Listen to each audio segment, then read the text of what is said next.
have the next comedian coming to the stage. 20 years ago, he was given tax advice on CNN. Welcome to the stage, John Arthur Battaglia.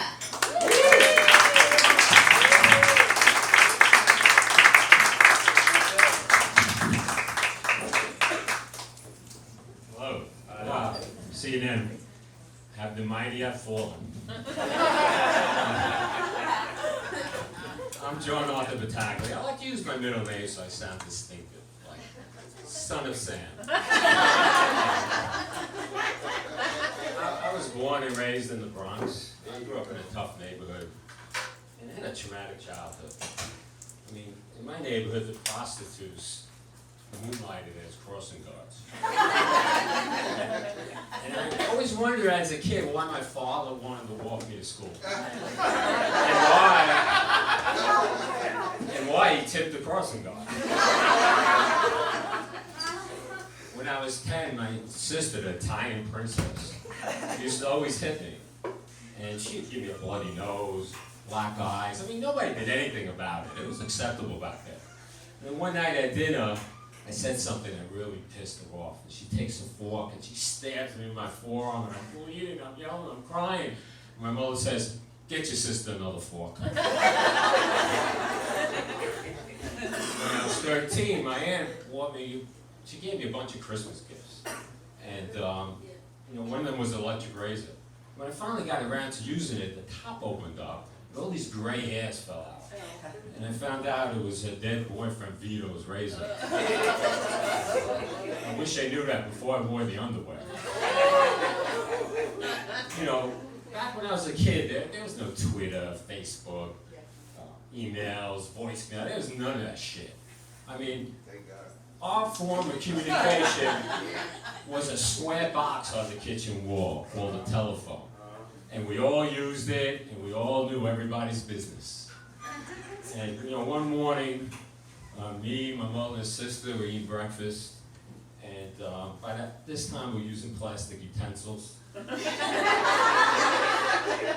the telephone rings. And I answer it, and this woman on the other end goes, "Artie, you know how horny your voice makes me in the morning." I hung up, and my mother goes, "Who was that?" I said, "I don't know, but it sounded like one of the crossing guards." When I was a kid, doctors made house calls. And they came to our house. Our doctors used to come with a little black bag, they examine us, they give us a shot of antibiotic in the ass, and they only charged us $10. $10! It was better than Uber Eats. And you didn't have to tip them. Even though my father always did. And today, it takes you 2 months to get an appointment with your doctor. When you finally go see a doctor, you're lucky you see a doctor for 5 minutes. And then when you go in there, some person asks you all these personal questions that go on the cloud somewhere, old medical society, who knows who else can see the questions. So you got to be careful to answer them. I went to the doctor last week to ask you a new question. Do you feel happiness at any time during the day? Do I feel happiness at any time during the day? I got to think about this.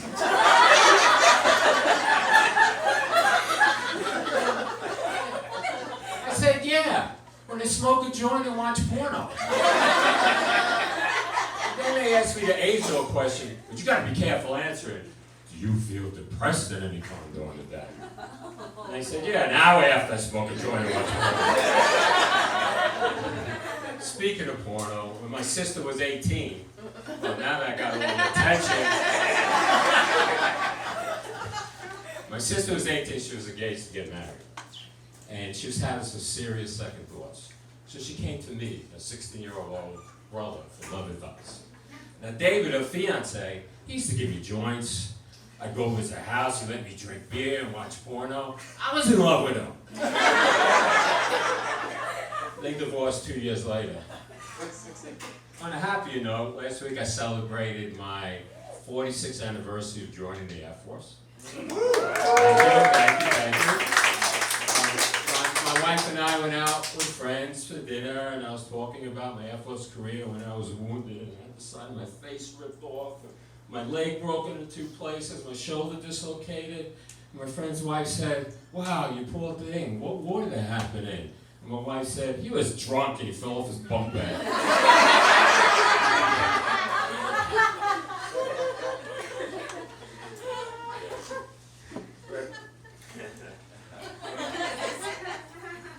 But you know, now, yeah, see, I forgot my next joke, and that's just something you do, but I don't do that. As you could tell, I was an electrician in the airport.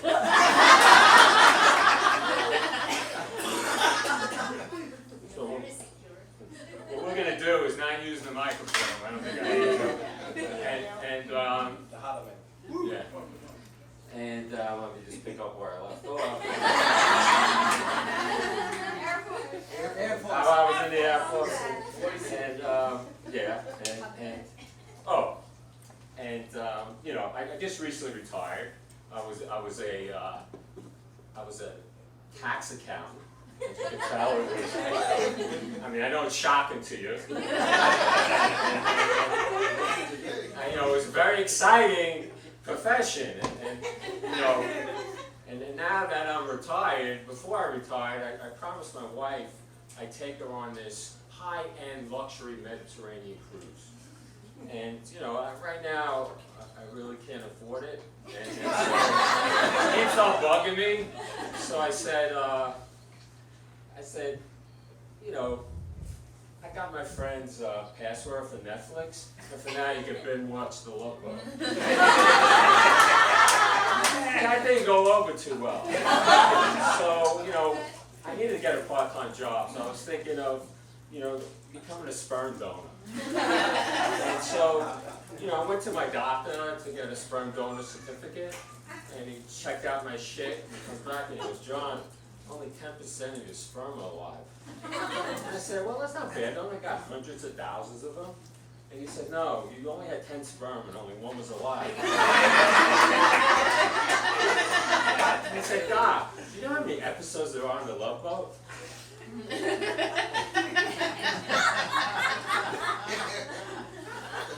Now my wife's taking art classes.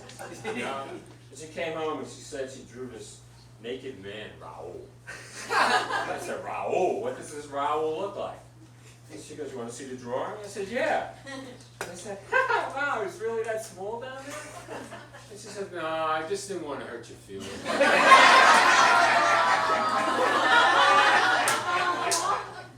You know, I've been trying to grow hair for like 30 years. I used everything, Rogaine, vinegar wraps, ultraviolet light, nothing works. So a couple of months ago I saw this YouTube video. This guy was mixing llama and goat urine and massaging into his hair. His hair was growing like a fucking cheetah pet. So I said, you know, I got to try that. So I did it, and my friend asked me last week, "How's it going?" And I said, "It was working." It's like a band from the petting zoo. You guys, you're great. Thank you.